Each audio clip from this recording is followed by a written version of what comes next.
नमस्कार फ्रेंड, एक बार फिर से स्वागत। फ्रेंड्स, सुप्रीम कोर्ट में रजिस्ट्री की कार्यप्रणाली पे असंतोष जाहिर किया गया है।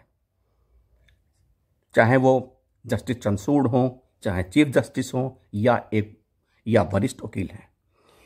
इसको मैं हिंदी वर्जन में आपको बताता हूं। देश के मुख्य न्यायाधीश NV रामन्ना भले ही मास्टर ऑफ रोस्टर हों और कोर्ट के 16 पीठों में सुनवाई के लिए मुकदमों का वितरण करते हों, लेकिन यह जरूरी नहीं है कि कई मामलों में आदेश के बावजूद मुकदमा बेंच के आगे सुनवाई के लिए पहुंच ही जाए। मुकदमों की लिस्टिंग को लेकर वे सुप्रीम कोर्ट की रजिस्ट्री के आगे बेबस हैं। बुधवार को सुनवाई के लिए सूचीबद्ध एक मामले को रजिस्ट्री द्वारा हटा देने से मुख्य न्यायाधीश क्षुब्ध हो गए। कहा कि वो इस मुद्दे पर 26 तारीख को अपनी विदाई भाषण में बोलेंगे। बुधवार को मुख्य न्यायाधीश के समक्ष एक वरिष्ठ वकील ने कहा कि उनका मामला सूचीबद्ध था, लिस्टेड था, लेकिन बाद में उसे सूची से हटा दिया गया। इस पर जस्टिस रामन्ना ने कहा, कई मुद्दे हैं जिन्हें वह उठाना चाहते हैं, लेकिन वह नहीं चाहते कि पद छोड़ने से पहले बोलें। अपने विदाई भाषण में मैं जरूर बोलूंगा। वरिष्ठ वकील ने कहा कि सूची से मामले के अंतिम समय में हटने से दिक्कतें होती हैं।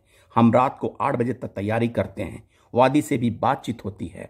अगले दिन जब सुनवाई का मौका आता है तो पता चलता है कि उसकी जगह कोई और मुकदमा लिस्ट हो गया है।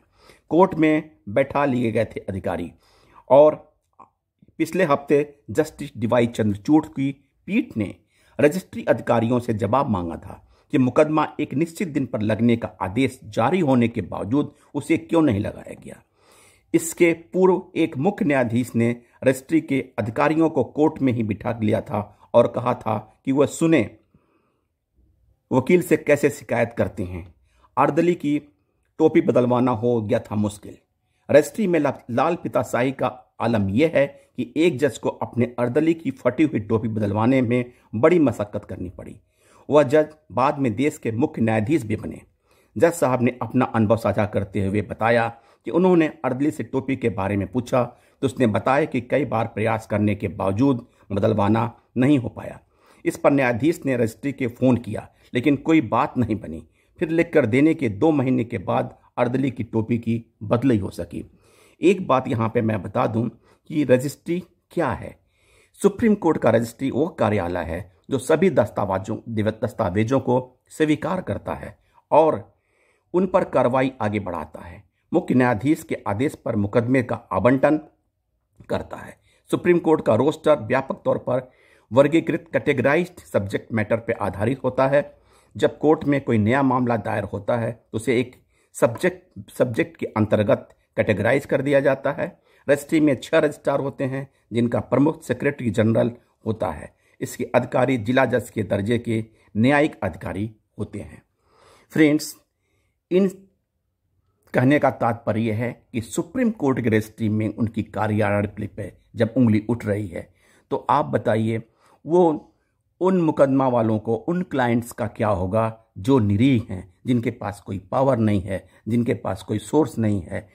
आपको याद होगा कि हमारे पेंशन अपडेशन का केस, जो MC सिंगला का केस चल रहा है, बैंक के पेंशन अपडेशन का, उसकी लास्ट कार्रवाई जो हियरिंग हुई थी वो 20 जनवरी 22 को हुई थी, और आज 7 महीना 8 महीने बीत जाने के बाद नेक्स्ट डेट 26/8/22 हुआ है। जबकि ये पहले अप्रैल में था, फिर मई में हुआ, फिर जुलाई में हुआ, फिर 5 अगस्त को हुआ और 26/8 को हुआ। लेकिन वहाँ भी कंप्यूटर जनरेटेड लिखा हुआ है, टेंटेटिवली लिखा हुआ है, यानी ये भी संभावना नहीं है कि उस दिन सुनवाई हो जाएगी। इस तरह की ब्यूरोक्रेसी या लाल पिताशाही रजिस्ट्री में, देश के सर्वोच्च न्यायालय के रजिस्ट्री में होना एक दुर्भाग्य कह सकते हैं। नमस्कार फ्रेंड, फिर से मिलते हैं, तब तक के लिए धन्यवाद।